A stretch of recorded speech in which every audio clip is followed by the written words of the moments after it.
আমি অসংখ্য ভাইকে দেখেছি যে সে নামাজ পড়ছে, ওখান থেকে ধরে নিয়ে গিয়ে বলছে যে অস্ত্রসহ গ্রেফতার। আপনি রক্কাটা লিখে গুগলে সার্চ করবেন, দেখবেন সব ক্রাইমে আমি ছাত্রলীগের নামে। আপনি জাস্ট সার্চ করবেন, শিবিরের নামে কোনো ডকুমেন্ট কোনো কিছু পাবেন না। খুবই স্বাভাবিক। ফেসিবাদ দীর্ঘদিন ধরে যখন একটা রিপিটেডলি এস্টাবলিশ করতে চাইবে, সেখানে আপনি কথা বললে আপনারা ট্যাগ দিয়ে মারা ফেলবে। আপনি এখানে একটা এস্টাবলিশ করতে খুবই স্বাভাবিক, কারণ এখানে প্রত্যেকটা উপাদানে এটাকে হেল্প করছে। কেউ উপাদানটা বিরোধিতা করতে পারে নাই। এই উপাদান যে নেগেটিভ যে এস্টাবলিশ করো না কেন, কেউ হয়তো সমর্থন দেয় নাই, কিন্তু বিরোধিতা কেউ করতে পারে নাই। সমন্বিত সামগ্রিক ইফোর্ট দিয়ে একটা ন্যারেটিভ দাঁড় করায়, ন্যারেটিভ এস্টাবলিশ হতে বাধ্য। এখন এটা ন্যারেটিভ রাইট অর রং, এটা সিদ্ধান্ত দিবেন আপনারা। আপনার সাংবাদিকরা যারা আছেন তারা যাচাই করবেন, অ্যানালাইসিস করবেন যে এটা সত্য কিনা। এই যে একটু আগে বলেছি যে ছাত্র রাজনীতি ফরম্যাটে থাকবে, ইউনিভার্সিটি কোনো ব্যাপারে সিদ্ধান্ত দেওয়ার অথরিটি ছাত্র রাজনীতি থাকবে না। এটা ডিফাইন করবে ইউনিভার্সিটি প্রশাসন, তারপর ছাত্র রাজনীতি একটা পরিবর্তিত রূপ, সুন্দর একটা রূপ আসবে। আরেকটা যেটা বিষয় যে সরকার, বিগত যে সরকার আপনাদেরকেই কেন এত নিষিদ্ধ, আপনাদেরকে বিশ্বের কাছে নিষিদ্ধ সংগঠন, জঙ্গি হিসেবে পরিচয় কেন করিয়ে দিল? আপনারাই দেখেন,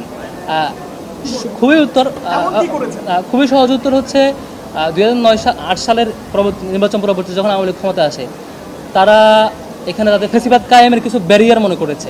আপনি দেখবেন যে প্রথমে হচ্ছে সেনা হত্যাকাণ্ড, বিডিআর বিদ্রোহের নামে। এটা প্রথম ব্যারিয়ার হচ্ছে সেনাবাহিনী, নির্দেশপ্রেমী সেনাবাহিনী এদের ব্যারিয়ার হতে পারে, এদেরকে প্রথমে হত্যা করেছে। আর সেকেন্ড, আমি যেটা বিশ্বাস করি যে সেকেন্ড ফেসিবাদ কায়েমের সবচাইতে শক্তিশালী বাধা মনে করেছে ছাত্র শিবিরকে। এর জন্য প্রথম থেকে ছাত্র শিবিরের উপর অ্যাটাক করেছে। দেশব্যাপী এমন কোনো লেয়ার নাই যে লেয়ারে ছাত্র শিবিরের অ্যাটাক হয় নাই। আপনি দেখবেন যে খুবই তৃণমূল পর্যায়ে আমি অসংখ্য ভাইকে দেখেছি যে সে নামাজ পড়ছে, ওখান থেকে ধরে নিয়ে গিয়ে বলছে যে অস্ত্রসহ গ্রেফতার গিয়ে করছে।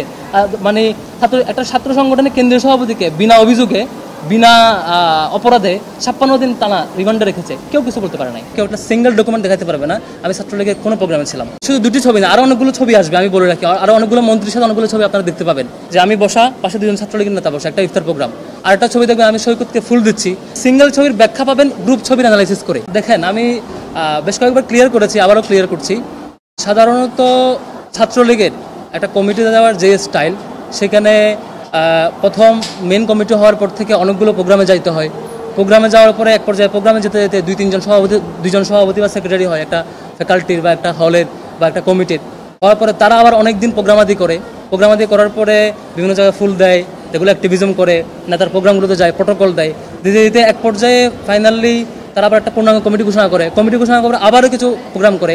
ঠিক আমার যেই ইস্যুটা আসছে ইনস্টিটিউট কেন্দ্রিক, আমার ডিপার্টমেন্টে, সেই কেন্দ্রিক টোটাল আমার ডিপার্টমেন্টের লাইফে কোথাও কেউ একটা সিঙ্গেল ডকুমেন্ট দেখাতে পারবে না আমি ছাত্রলীগের কোনো প্রোগ্রামে ছিলাম। তারা অনেকগুলো প্রোগ্রাম অ্যারেঞ্জ করেছে, অনেক জায়গায় অনেকগুলো আয়োজনে গিয়েছে। একই সাথে তারা সিভি আহ্বান করেছে, সিভি দেওয়ার পরে তারা একটা কমিটি দিয়েছে, এরপর অনেকগুলো প্রোগ্রাম করেছে। টোটাল এই প্রসিডিউরে কোনো প্রসিডিউর আমি এঙ্গেজ ছিলাম না। এরপরও কেন এই নামগুলোর প্রশ্ন বা কেন আসছে বা আসে নাই, এই প্রশ্নগুলো একান্ত ছাত্রলীগের ব্যাপার। যা আমার মিনিমাম এঙ্গেজমেন্ট না থাকা সত্ত্বেও কোয়েশ্চেন করাটা আমার জন্য ভ্যালিড না আর কি। আমি যেটা বলেছি, পদে থাকার জন্য যে ধরনের কন্ডিশনগুলো লাগে, এ ধরনের কোনো অ্যাক্টিভিজম আমি ছিলাম না। এরপরও একটা নাম নিয়ে কোয়েশ্চেন করাটা এটা ছাত্রলীগের জন্য ভ্যালিড, এটা আমার জন্য ভ্যালিড না। কিন্তু সামাজিক যোগাযোগ মাধ্যমে দুটি ছবি ভাইরাল হয়েছে, এটা কি আপনার? জি, ছবি নিয়ে একটু আলাপ করি। শুধু দুটি ছবি না, আরও অনেকগুলো ছবি আসবে, আমি বলে রাখি। আরও অনেকগুলো মন্ত্রীর সাথে অনেকগুলো ছবি আপনারা দেখতে পাবেন। কেন? কারণ আমি একদম প্রথম বর্ষ থেকে ডিবেটিং ক্লাবের সাথে সম্পৃক্ত। সেজন্য দেখবেন আমি যে হলে ছিলাম সেই হল ডিবেটিং ক্লাবের সভাপতি ছিলাম। আমি যে ডিপার্টমেন্টে ছিলাম সেই ডিপার্টমেন্টে ডিবেটিং ক্লাবের সেক্রেটারিও ছিলাম।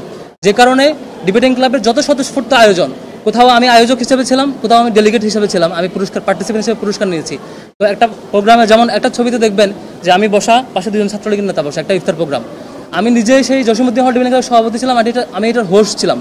আর আমার হল ডিবেটিং ক্লাবের সাবেক একজন সভাপতি তাকিব সিরাজি, সেই ছাত্রলীগের নেতা ছিলেন, তিনি দাওয়াত পেয়েছেন ক্লাবের সাবেক হিসাবে।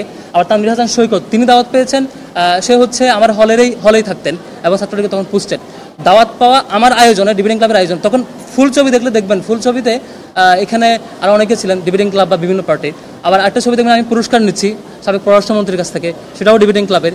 আরেকটা ছবি দেখবেন আমি সৈকতকে ফুল দিচ্ছি, সেটাও ডিবেটিং ক্লাবের। যখন সৈকতের ছাত্রলীগের যখন সে সময়ের কমিটিটা হয়, কমিটি হওয়ার পরে দেখবেন যে হলগুলোতে বা সব জায়গায় বাঁধন, ডিবেটিং ক্লাব, কুইজ সোসাইটি সহ অন্যান্য যে সংগঠনগুলো থাকে, সামাজিক সংগঠন, এই সামাজিক সংগঠনের পক্ষ থেকে সাধারণত তাদেরকে ফুলের শুভেচ্ছা দেওয়া হয়। এটা খুবই স্বাভাবিক। আপনি এই সিঙ্গেল ছবির ব্যাখ্যা পাবেন গ্রুপ ছবির অ্যানালাইসিস করে। মানে আমার গ্রুপ ছবিতে, ফুল দেওয়ার গ্রুপ ছবিতে বাকি যারা ছিলেন আমার পাশে, তাদেরকে জিজ্ঞেস করবেন যে ছবিটা কিসের, তারাই রিপ্লাই দিবে যে আমরা কবি জসীমউদ্দিন হল ডিবেটিং ক্লাবের পক্ষ থেকে গিয়েছিলাম, পক্ষ থেকে এটা সৌজন্য সাক্ষাৎ ছিল। আশা করি ছবির উত্তর পেয়েছেন।